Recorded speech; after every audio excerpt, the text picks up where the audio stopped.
The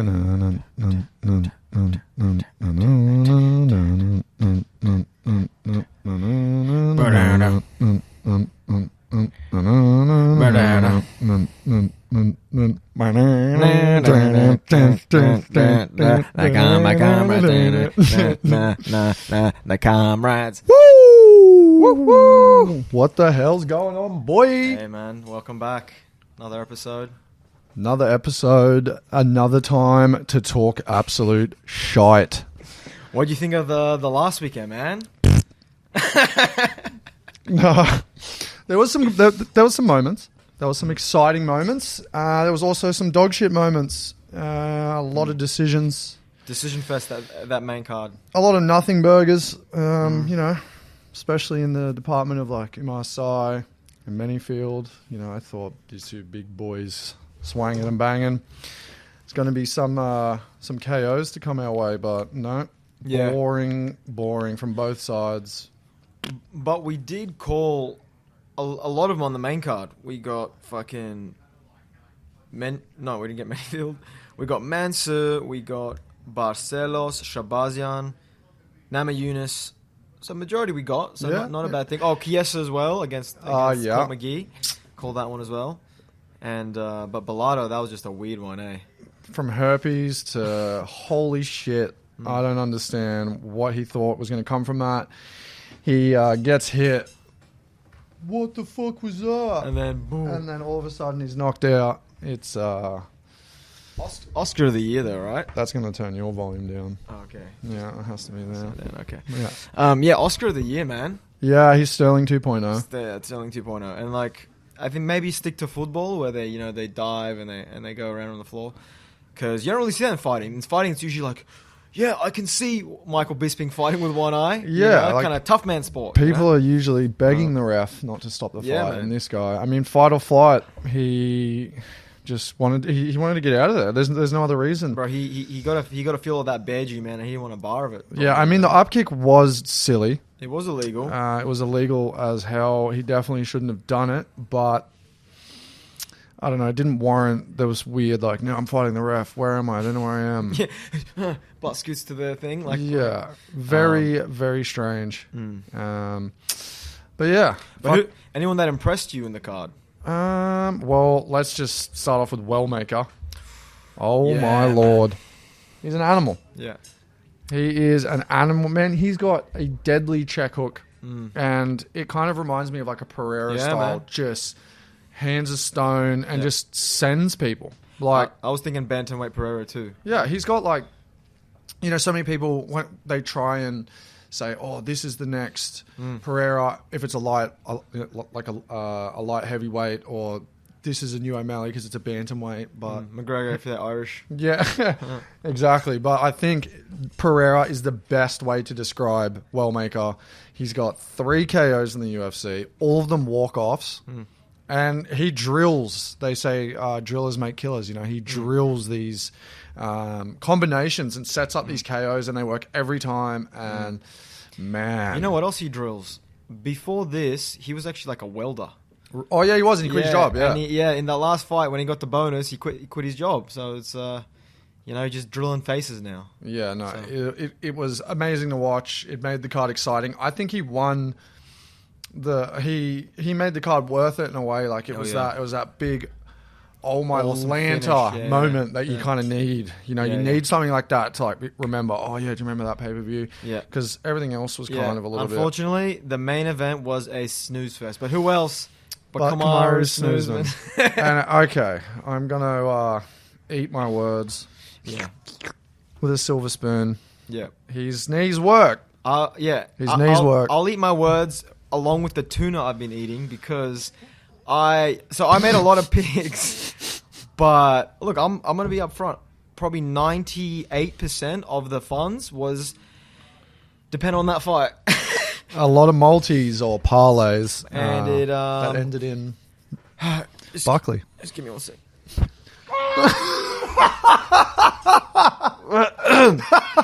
I had something in my throat. Some tuna in my throat. Yeah. Look, John's eating tuna and rice. I've been doing a lot of reflecting, and all I can say is put a deposit limit, guys, because You win some, you lose more. Exactly. So, exactly. But other than that, man, Rose Namajunas bringing it back, right? And she's not even that old. She's 32. She proves that she's still here. You know, I'm the best. Yeah. She's the top. She's the top gun. I knew that, you know, speaking of Top Gun, we got the Maverick who wanted to bully Rose, couldn't. And I said the only way that Rose struggles in these fights is when she gets bullied. Yep. Excuse me, by the bigger fighter or like the Jessica Andrade type, and that's just not Miranda Maverick. Yeah, but also a tribute to Rose. She has worked on those things that brought her down. You know, she had much better lateral movement. She did. I was expecting her to use her jiu-jitsu against her, but she actually ended up taking it down in the end. So man, who knows? This could be another title shot for Rose coming up. Yeah, after and one more. Just to play on the Usman fight as well. The thing I was quite impressed with someone who allegedly had bad knees. I don't know where this rumor's come from. Everyone said it. Everyone said his knee. He can't train the same. Man, his knees. there's pictures and videos of him going down like you know. I don't know. Is it like a con job like they did with when what's his name came back to boxing? Mike Tyson. You know, they released all those scary training videos, and then he fights and he's biting his glove, looking like your freaking dad with Alzheimer's. The opposite of that, right? Making him look really bad in video, but actually, you know, from what I noticed, he's obviously wrestling is his main forte. Yeah, but he doesn't do the traditional dive on the knee and snatch the leg. Like he does just a very simple, just picks up the leg. He doesn't dive on the knee, and I think that's probably what is the risk for his knee. But like it's working what he's doing. The quick snatch and his ability to like in that fight. Whenever there was a glimmer of hope of Buckley trying to get up, Usman would stop what he's doing. He'd fight the hand. As soon as Buckley tried to post at all, Usman would disarm it straight away. Exactly. Like he just broke him down. Yeah, it wasn't the most exciting fight, but his ability to perform at that level at 38 years old, coming off 3 fight loss. Yeah. And another interesting thing is that it's come out recently. He had a conversation with Uncle Chael, which I listened. Chael said it in one of his clips on his YouTube. He said that he wears the internet hate very heavy. If he sees a headline that's talking bad about him, he gets really upset. He's like a words of affirmation person. He needs people to say you're good, you're the champ. So you know he was clearly mentally like really taken aback by everyone counting him out. And you know, as much as I talked a lot of shit about Usman, and I still stand by it. I call him Kamaru Usman. I don't think he's the most exciting. That fight wasn't really that exciting, but that motherfucker is still here, bro. Fuck. Everyone thought he was done. Yeah. And it was 5-0, I reckon. I reckon he won every round. And the wrestling level, like we saw Colby Covington he got I think one takedown. Kamaru, anytime he wanted, boom, took him down, controlled him. Yeah. Buckley got manhandled by in UFC years, like a fucking veteran, you know? And getting up to the geriatric age, you know? Yeah, man. And that's not, 38 in real life isn't that old, but as UFC, a fighter, especially when you've, been competing your whole life, training hard, you've got injuries. At the highest level. The highest level. Yeah. So fucking hats off to you, Kamaru. Hats off to you, brother. I will eat my words happily, fucking oath. But also, have you seen him talking shit about Bilal? They're like, Bilal wants to fire you, and he's like, who? Which I would watch that fight. That'd be a good one. They're both similar. Yeah, Bilal's older as well. So. But yeah, anyway, what else? What else have we got? Next one was Mr. Shabazian, Golden Boy, Golden Man at this point, 28 with a kid, but he got it done against Petrosky. I fucking knew it. I honestly thought Petrosky would be the one to take a decision if he did, but your official prediction was Shabazian. But you switched up in the betting slips. Yeah, I mean, I was just experimenting with something else. That's why he's eating tuna, guys. But Shabazian got it done, man, in a decision. Like, I thought he would get it done with a knockout. But so did I. He lasted the 3 rounds. Yeah, so did I. I thought it was going to be. I thought it was going to be a finish for sure. But happy with the result. Yeah. I'm happy he got it done. Also, another fun fact. I know I'm jumping around a lot, but Thug Rose was actually the highest paid fighter on the card. She made $500,000 and trumped Usman, who only made $300,000. Ooh, interesting. Yeah, and as a when does the co-main event get more than the main event? You know, Yeah. One's a 3-rounder, one's a 5-rounder. Yeah, and you'd think, I don't know, maybe they didn't think Usman was going to win. Yeah, true. Yeah, Even the people paying the bills. So. Interesting. But yeah, the card overall, it's not the most exciting. Yeah. But we don't have too much more to comment because it was except for that Akoa guy. Akoa, yeah. Yeah, he was in the prelims. New to my radar. I had not heard of him. But he had a very high output, slick combos. Fucking, me, love a slick combo level Left, right, change. good night.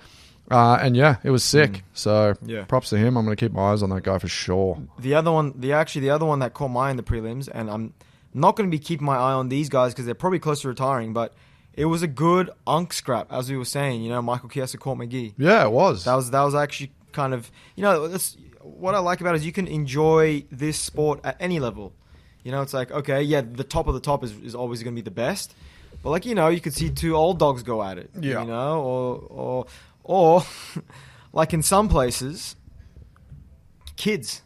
Oh yes, There's now like kids fighting tournaments, like MMA in an octagon. Fucking Yes. And no not- headshots though. no headshot for some. For some, yeah. The one in India, bro. That was the first one. I'm like, okay, these guys are just, CTA. like the warehouse they were in, it kind of looked like a cockfighting ring.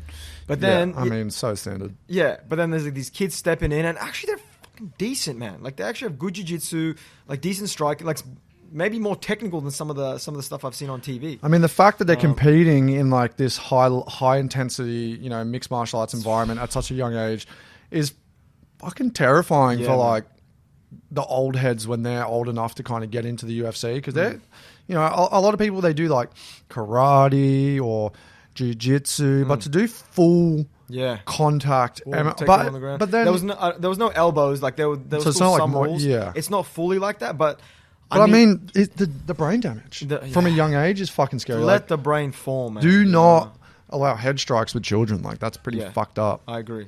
I think I'm with you there because it's like it is a sport, so it's like let them do the sport, but also the brutality of it. And like I think the thing that caught me the most is the ring itself. Like it's not just like an amateur jiu-jitsu tournament. It's like a bunch of mums and dads in the thing. Oh, the brothers there as well, recording on the iPhone.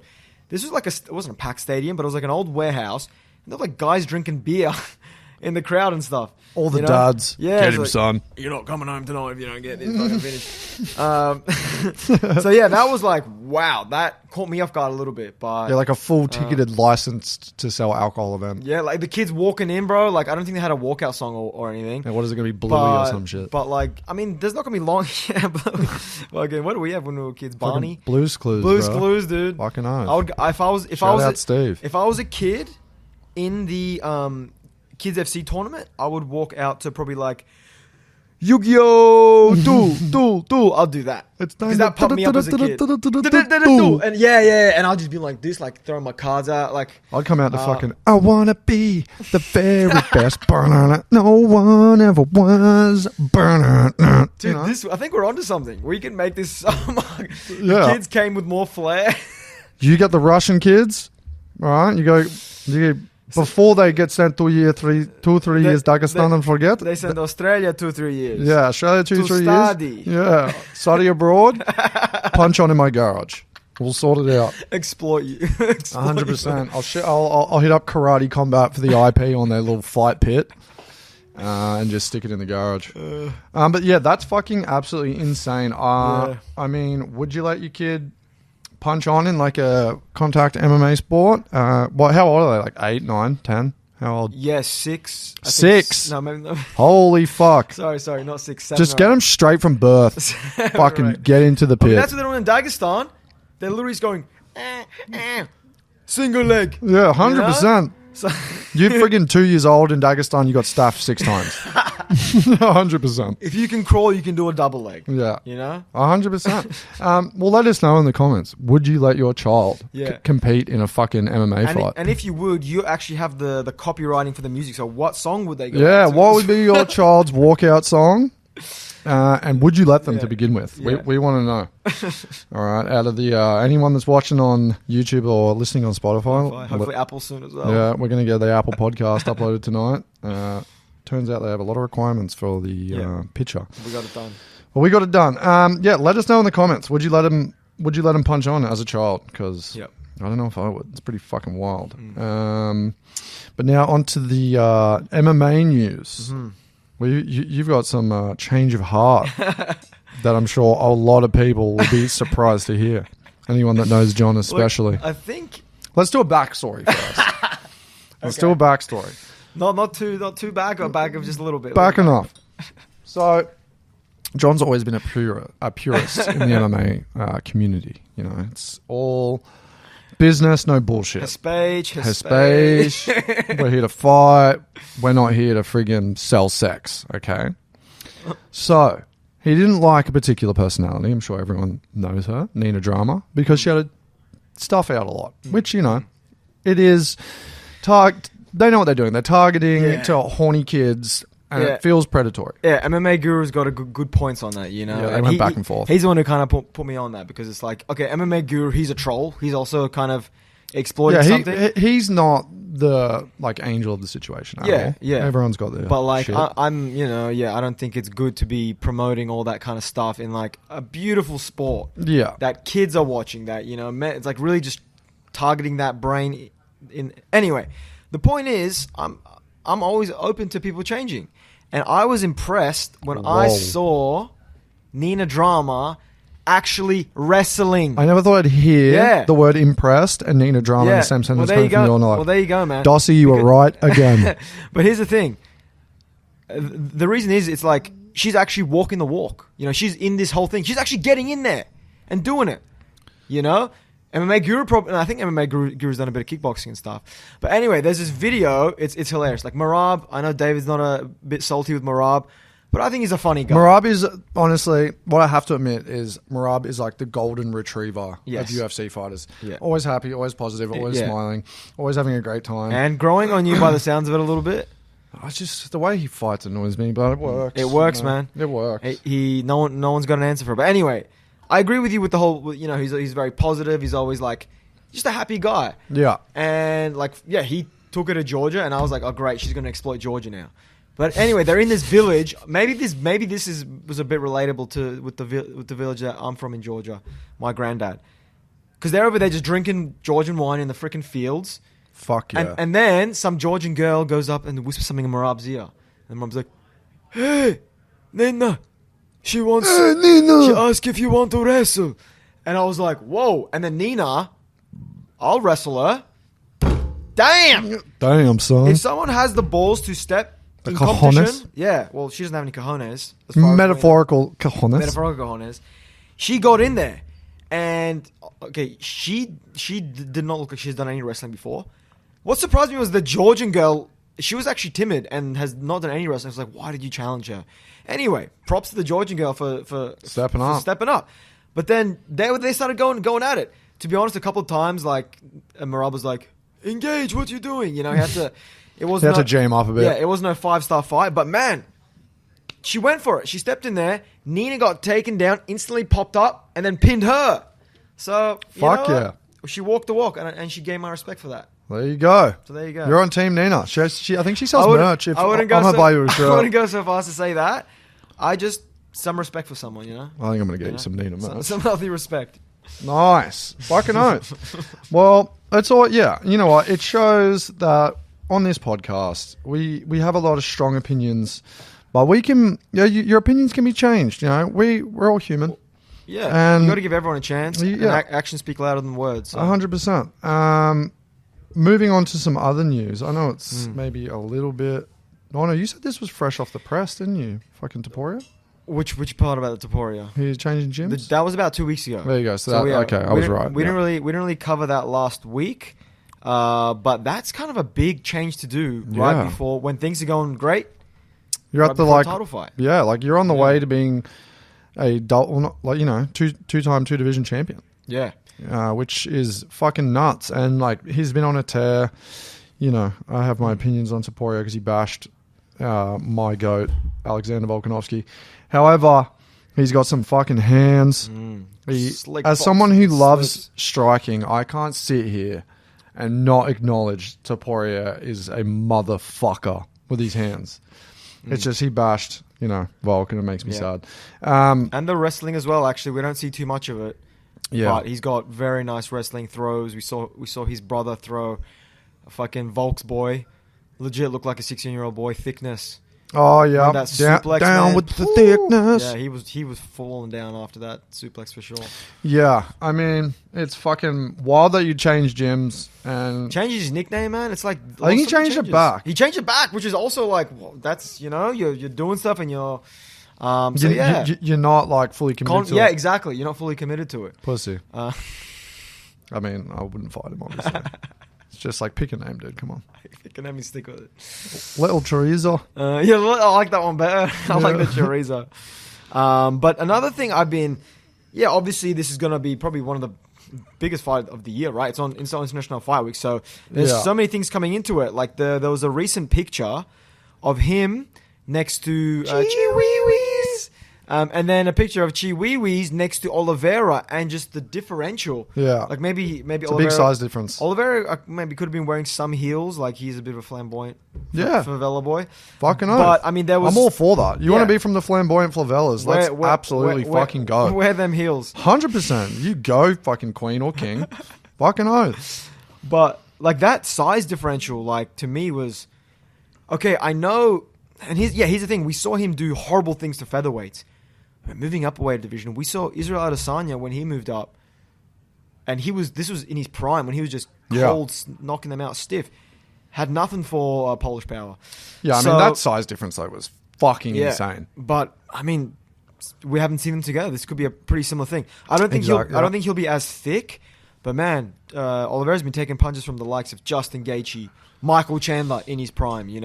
So I think this is going to be a closer fight than the people and odds makers are making it. I mean, how many times are you going to doubt Oliveira? Not Oliveira, sorry. How many times are you going to doubt friggin' Taporia?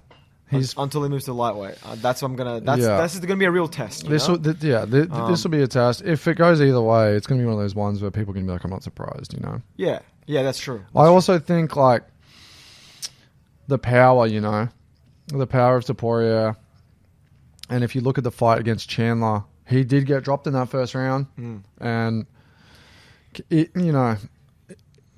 chinny, right? He's chinny, and is he gonna want to go in there and trade with him and prove that you're coming up to like my division? The champion has a name. I think there's been a shift in Oliveira recently in his last two fights against Sarukian and Chandler too. Yeah, because he was no longer as aggressive.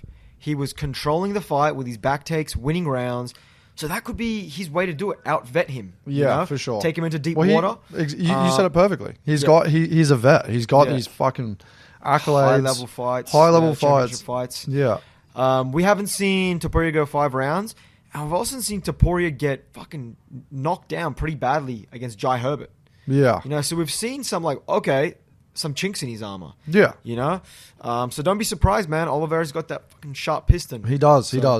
And he's not afraid to engage. Yep. So it's going to be fucking exciting, man. Exactly. So that's definitely a lot to look forward to on that card 100%. As a whole, really. I mean, it's not the best stacked International Fight Week card ever, but hopefully in the fights that have the potential, they really fulfill the potential. Yes, and we get the most out of it. Because the one that Jazz and I went to was with Izzy, O'Malley, and the whole card was fucking sick. But I guess you got a bias because I went to Vegas first time, saw it live, so I think I could have watched anything. It would have been exciting.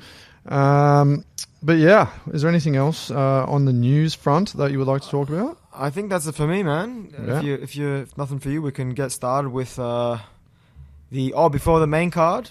There was a prelim that we always like to chuck in one good prelim for you to keep your eyes peeled for all you. Friggin' Hamdi from Egypt. Alhamdulillah, except I don't know if he's Muslim, but yes, Hamdi, the Egyptian chode, I've heard him called. Yeah, he is that's official name. He is a absolute unit of a man, and I was kind of excited when he came on originally because I was like, oh, this guy from Egypt, like this is cool, it's exciting. I fucking love Egypt. Love the pyramids. fucking love the pyramids, dude. Fucking anyone who knows me knows that I froth Egypt. So I was excited to see this guy, and then I was very disappointed when he got popped for friggin' steroids, dude. It fucking pissed me off. I hate like that 2 shit. years off or something after that. Yeah, it was a pretty big break. Let's actually have a look when his last fight was. His last fight was this year, and yeah. it was the first one back after that 2-3 year layoff, which is pretty, like, that's kind of your prime, right? Like, he's 32 now, so 30 to 32. So it was missed. 2022 was the one where they got overturned against Dante Mays. So yeah, this is 3 years exactly. Yeah. Hamdi, what I heard about him was Egyptian chode, and he's a Greco-Roman guy, which that is wrestling mostly from the waist up. So no single legs, it's upper body. Essentially. Yeah, underhooks and whatnot. Yeah. The thing is, in that last fight he had, so this year, that one back, didn't use any of that. Like, just move, just trying to plod forward with his chode body and just jab. So that was like a big warning sign, and won like a controversial split decision with the guy. Now he's fighting Muhammad Usman, which is the brother of Mr. Snoozman from last week. We know he hasn't really lived up to the same... to the Usman name. Looks terrifying, but he's massive. But in there, not really. He's built like a fucking brick shithouse. But he can actually go 3 rounds pretty decently. He's gone to a lot of decisions. He seems like, he gets a little timid in there. He's so timid, but he does have a good jab. So, I could potentially see Muhammad Usman jabbing himself to a decision, especially if fucking hope not. Hamdi fights like he did in the last fight. So we'll see. Yeah. I mean, I watched The Ultimate Fighter. I watched the season with him in it. I had a lot of expectations. He's got like an inspirational story of adversity when he went through like some terrible family events. And I was really rooting for him, but it's hard to see even a glimmer of the Usman fucking genes in him, man. I don't think he even really wrestles, does he? No, he kind of just stands there and fucking jabs. It's very frustrating to watch. I guess we brought this up because maybe it's not going to be the most exciting fight, Yeah. but it will be like interesting. Yeah, it'll be interesting to see because of the backstories. Yeah, I'm just keen to see if these guys have got anything really. Let's see if someone pulls up with someone different. Yeah. Well, maybe we can get to the main card then. Let's fucking do it. And we've got to start off. We've got the Austrian Bogdan Grad. Bogdan Grad. Looks like a freaking skinhead from the 60s, man. This guy, and he's a scrappy guy, man. He'll get in there and just throw and get amongst it. Likes to get on the ground as well. He likes to throw some spinning shit, which can actually get him caught. Okay. Which is not good against a guy like Naimov. So Naimov is short, stocky, hairy tank who loves to move forward and pressure. I'm just painting this bear-like image for you right now. Yeah, hairy tank. He's got a good blast double leg and really nice at shelling up and rolling when striking range, which stylistically, in my opinion, works well for Grad. So Grad, he's got more of the range and the movement, but I feel like he will actually be playing into Naimov's style. And, if it's not working for Naimov, he can take it on the ground. Grad is kind of risky on the ground, but I think Naimov just has... This is kind of his game, his world. Okay. Yeah, I don't know fucking either of these people. So, and unfortunately, I just started a new job, so my research on these first couple cards is non-existent. My apologies. A lot of these ones. I mean, it's an Azerbaijan card. Yeah, so Baku, stand up. There are going to be a lot of Middle Eastern fighters that, to be honest, we're not too familiar with, but I can probably pronounce most of the names. Yeah, well, we got you for the pronunciation. I think that's a good point to make. They're trying to expand in these countries that are less than well known. So they're obviously trying to get a bunch of the local talent on there, or like people from around that region. Another great reason to watch and right? build those profiles up. Just because these guys are new, you don't know their name. The beauty of this fucking sport that we all love and enjoy is that sometimes a nugget of gold is found in these prelims, these early prelims. Don't be a fucking casual. Watch the last 2 fights of a card and have the audacity to come at us or anyone else and say it's fucking shit card. Because, bro, sometimes the last 2 are the worst 2 fights. Yeah. Last week. They weren't great. It is refreshing to hear that, and I agree with your point because I get sick of the Reddit MMA just saying, "Oh, the UFC, oh, they're really lacking. They're really this. This is." People are just so used to just having everything, blessed. everything at their fingertips. Yeah, amazing fights. It's like, what happened to actually looking for stuff? Like, hey, I'm into this sport, so I'm just gonna watch, and something's gonna come up, and cool. Yeah, and found everyone something I likes to be really like, I knew him before he was famous, but none of you fucks are watching the prelims. So how would you know anyone before they're on the main card anyway? It's just this this time we're living in where everything's we can get in seconds, food in seconds, information seconds. Just scrolling brain rot. Exactly. So you know what? It's sometimes nice to go into the unknown a little bit and 100%. find a nugget. That's where you find these fucking cool fighters, And it's like you watch them grow with the UFC. It's fucking exciting. 100%. So we'll up and watch the prelims for flip's sake. Well, maybe we can move on to the next one, which is Sadukhov against Mr. Motta. And yeah, interesting. These guys both sound like they're from. I mean, Sadukhov probably is from around that area, but he's actually fighting out of Seralonga, which is Aljamain Sterling, Merab Dvalishvili. Oh, nice. So New Jersey. So he's got a good ground game. But he's a pressure fighter. He's quick. Got a really good chin and cuts off the cage really well as well. The downside is he does sometimes like to headhunt with that pressure. Gets kind of bloodthirsty. But hopefully he's kind of getting polished up. Whereas Motta, he's out of Extreme Couture in Vegas, which is I think where Merab moved to actually. True. Over in Vegas. He has one punch KO power. So this guy has got dynamite in his hands. He's fast, explosive, with big looping punches. The downside of that, it does leave him open to counter shots. He's got 4 losses by KO. So in this stylistically, two guys, Vegas, you could say Vegas versus New Jersey. But it's also, I think Motta, it's not really playing into his style. Well, this Nazim guy, he's from the Contender Series. Mm-hmm. He secured a contract from a third-round KO. And since then, he's gone 3-0-1. He's got wins over Terrence McKinney, and he fraud-checked Ismail Bonfim. Ooh, okay. So, even though I don't have too much knowledge on these fights, Nazim's looking promising. Yeah. Sadikov? Yeah, from the experience and also just the stylistically, if Matt is going to go in there and try to one punch, knock him out, he could get caught and clipped. Yeah. Add another KO to Mr. Sadikhov's. Another fucking scalp to the trophy cabinet. Hell yeah. Cap. All right. What do we have next? Tofik Muziev versus Miktebek Oralbai. Well, first of all, Oralbai got to be looks like a second generation Neanderthal. 100%. And that's terrifying. Yeah, fucking so terrifying. He definitely looks like someone that would fucking snap your neck. Yeah, and eat your bones. And he's tough, bro. What about that last fight? Even though he lost it. His face got more swollen after that. Bro, he looked like friggin', hey, you guys. And his eye was like sealed shut, fucking puffy as, just looking like he went toe-to-toe with a fucking train. Yeah. And still moving forward, still fighting to the end.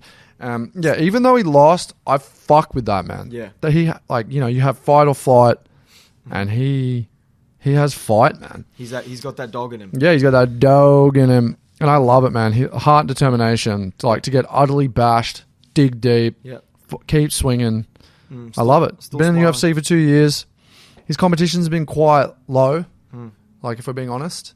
But he's still new. Yeah. He's still new, and he's one of those guys where you want to learn on the job and not jump competition, shout out Josh Van going straight to fucking Royval, It's just, you fight your low-level guys, and even, they're in the UFC. I know there's a lot of people where you're like, how the fuck did you get in here? But to get there, you got to be decent, right? We can all agree on that. And he's taking his time. He's working his way up slowly. Unranked guy here, unranked guy there. No need to rush into it. I'm excited to see how this guy goes, man. I fucking love someone that can just keep going, not give up. Bilardo, you should take a fucking page out of his book, you bastard. I agree with you with Oralbai. The guy he's fighting, though, Muzafayev. So, 35-year-old vet. been fighting in other organizations. Bellator. Bellator and Ryzen, I think, as well. Yeah. Big finisher. He's got 18 wins by KO, but we do have to look at the caliber of opponents he's fought. Did get Patricio Pitbull, which was kind of better in Bellator before he got into the big headlights. But this could be another thing. We have to factor this again. It's like when you get to the UFC, even though you could be this big name fighter, something just happens, right? 100%. To the big show. And Oral Bai has proved like, hey, I'm in here. Even in his losses, he looks good, right? In this last one that he lost. Yeah. So let's see if Musa Fayev will try to catch him, like use his aggression against him, and if you'll be able to handle the big lights. I think that will be the determining factor. And Oral Bai just do what he's been doing, Yeah, well, from what I've watched of Musayev, he's a decent counterpuncher. And we saw what happens to Oral Bai when someone's getting in there and kind of clipping him in the counters and stuff. Like he definitely gets hit a lot. But his kryptonite, bro, is grapplers. So 60% of his losses come via submission. And for the most part, he's fought, a bunch of people, no names. And I think it'll be an immediate test. I think this is, you're at a low level in the spectrum of UFC abilities. Yep. And how do you go against this tough opponent? Yeah. That's a really good point about the sub as well, because Oral Bai is from a little country called Kyrgyzstan. Kyrgyzstan. And most stans, that's like mountain wrestling country. 100%. They're wrestling if your bears. country ends in stan, I'm not going to the match. Yeah. There's probably a lack of moustache, and you're either wrestling each other all day, or you're wrestling animals, and that's terrifying. Bears. He's actually got goats. 5 submission wins, man. So that's what I mean. This could be, again, when someone comes from another organization like that, like Patricio, it's like, we give you whoever we say. Like, we're going to test you, Well, they want to really throw them to someone that's going to expose the other organizations. I reckon they fucking love doing that. Oh, yeah. I could be wrong. I don't know. And I think this is a bit of a two birds, one stone, actually, because it's going to do that. And build up. And build up this, exactly, Oral Bai as well. Kyrgyzstan. From Kyrgyzstan. Hell yeah. Great country. Fucking oath. Yeah, well, who is your pick? Oral Bai? I'm going with ain't no Oral Bai girl. He ain't no Oral Bai girl. Hell yeah. That's my shit. That's my shit. Fuck yeah, dude. Mukti Bek is his first name. And then we got Rizvan, the pill popper, Kuzniev, against Curtis Razor Blade. Yeah, didn't he get a lisp from... You got a list from Knockout, man. From Ngannou. Which is probably makes it more terrifying. Way more terrifying. Look at Mike Tyson, man. I would not want to hear that in an alleyway. Well, people used to bully him for his lisp and he'd bash him, didn't he? Probably why he's got such great hands. That's why he's so fucking angry. And all the rest of it. Yeah, what are your thoughts and opinions on this one, big boy? Yeah, well, I was very... This has been actually rescheduled twice. Just this year. Seriously? I was very, very looking forward to it. I saw Kuniev... Very much looking forward to it. I saw Kuniev fighting another promotion, and I like his aggressive style. He had some good wrestling, which, I like to see a good wrestling match. Wrestling. Because he's fighting probably the best wrestler in heavyweight in Curtis Blades. And I mean, that's his main thing. You know?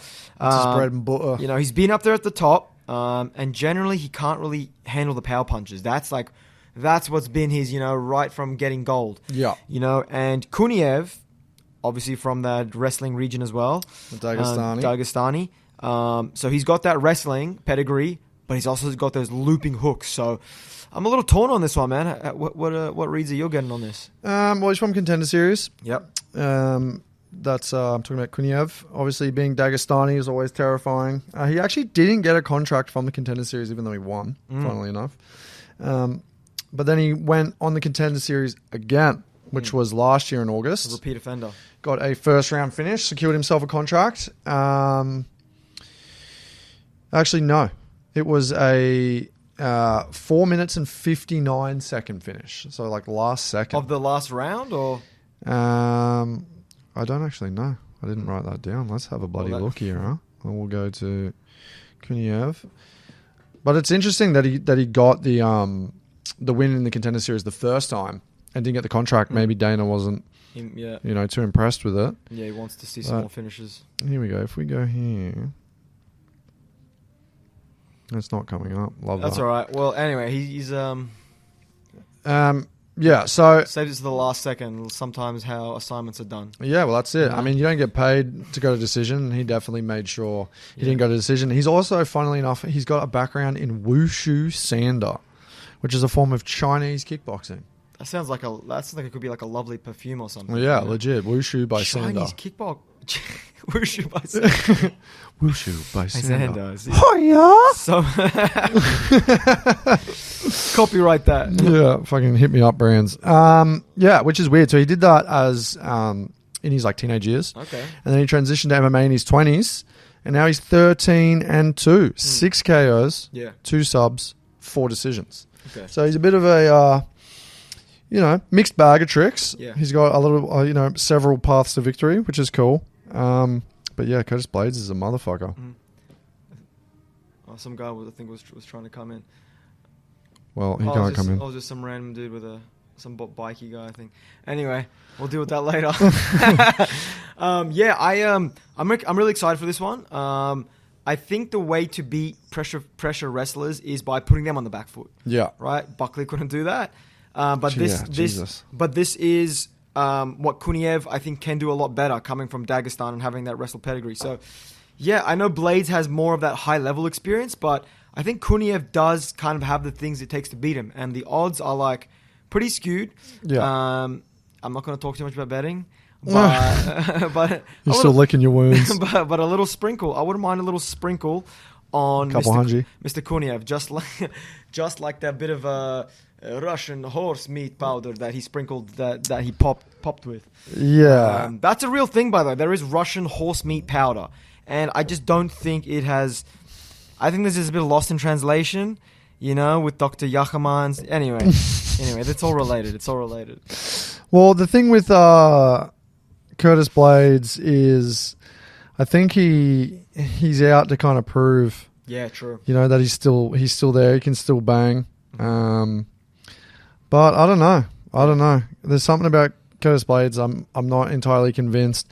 But a fun fact with him, Curtis Blades' UFC debut was against Ngannou in 2016. Damn, what a shit go. What a debut.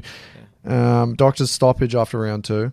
He also beat Overeem in 2018. That was probably off the horse meat over him, though, right? Yeah, exactly. And his last losses, you've got Aspinall, Sergey Pavlovich, Derek Lewis, and wins over Giles Centimeter, Rosenstruck, and Chris Darkus. He's been around. He's been in there with, the best. Yeah. And, losing to one Tommy Aspinall isn't the end of the world, because he is definitely the future of the heavyweight division. Oh, yeah. He's a motherfucker. But I just think it's going to be some big exchanges. Yeah, 100%. I think there's going to be some big exchanges. Yeah. And I hope it's not going to end up like the Umar Sai fucking fight, which I thought was going to be big exchanges. But I don't. When heavyweights throw hands, usually someone's going down. So yeah, it's just, are they going to throw hands? Yeah. Is it going to happen? If it does, someone's going night. Yeah. I'm excited for that one. That might be one of my most looking forward to ones, actually. So if you don't know, now you know. Even Blades. Yeah. Now moving on to your mate. Oh, man. Co-main event of the evening. Fiziev. I mean, it's not really my mate. He's Bahamondes. I do really like Fiziev's style, man. Just an electrifying Muay Thai fighter, man. Yeah, I do love Muay Thai. Just electric is the best way I can describe, man. Just the speed of his kicks, man. And not the biggest guy, but he's fighting a tall drink of water in Bahamondes, man. Like he's coming onto the scene, a striker on a 3-fight win streak who's actually getting subs now, getting more terrifying. Yeah. Just that big height and reach advantage, man. 6-2 in the UFC.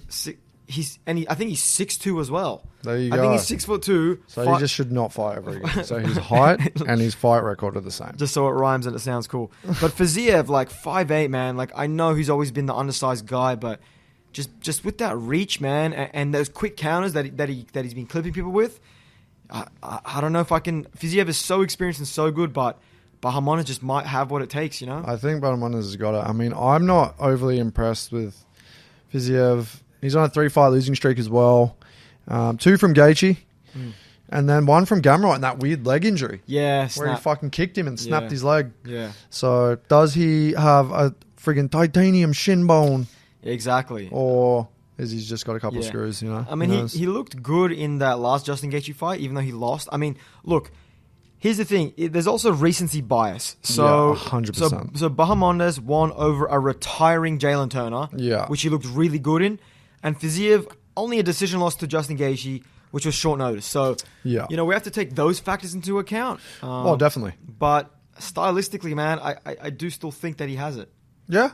It's definitely going to be an exciting fight. I'm not counting him out for sure. His experience, he's good. He's got, like you said, he's got the Muay Thai. I fucking love it. Bahamondes, I think if I had to pick, I would pick him. Yep. Now moving on to the main event of this evening, Khalil Rountree Jr. versus Jamal Hill. Both Pereira's victims, but what a fight Khalil was in last year, man. Yeah. That was beautiful. I think it was I think he got finished in the 4th round. But man, the heart that he showed, to keep him, his face was bloodied and cut up, and even he was like doing really well against Pereira in the first couple of rounds. He was. He had his moments, which was fucking so exciting. And yeah, he just Pereira's ability to pull that second wind out, his ability to recover on the stool is fucking crazy. But it was good, I think he took a lot of damage, but did he learn a lot of lessons? I think. Just to quickly recap on this, because we're being told by the studio people that we got to hurry up. Got a little bit over time. I think Rountree, he's got some slick movement, lateral movement. He's got a lot of straight punches, and then Jamal Hill, he is very flat-footed. He telegraphs his punches a lot, and I think Rountree's going to counter and just box his head off. I'm not impressed by Jamal Hill at all. And he also is one of the top contenders for the worst tattoo in the UFC. Those fucking thumbs up are horrible. You have enough money, get rid of them. I 100% agree with you, man. This is going to be... Yeah, Khalil has just shown to have better striking, whereas, Jamal Hill, all those things you mentioned, in addition to that, man has been getting injured nonstop, not just in the cage, getting fucking... going night-night against Pereira. Yeah. Getting his shit snapped by Paul Craig. He got his Achilles torn playing basketball. This fight was rebooked because of another injury. So his body's kind of just like breaking on him, Yeah. And Khalil, I listened to a recent interview with his. He said he framed his shorts after the Pereira fight, which is crazy after a loss.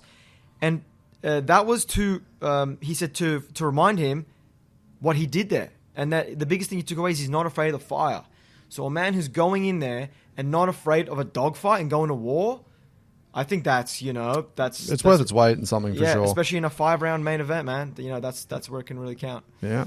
Well, if you had to pick, who would you pick? I'm going Khalil, man. I'm going Khalil. Yeah. Fucking oath. Should be an epic weekend, man. All right, man. Well, unfortunately, we've got to cut it a little short this week. We're working out some kinks in our scheduling, so please bear with us. But it's been a fucking pleasure, Johnny. Yeah, it's been a pleasure. I mean, this fight card as well. Yeah, it's a lot of people. It's unknowns. Could be some gems in there. Going to be a banger of one next weekend. Hell yeah. We've got a lot to look forward to. It's that one. Stay friggin' saucy. Peace.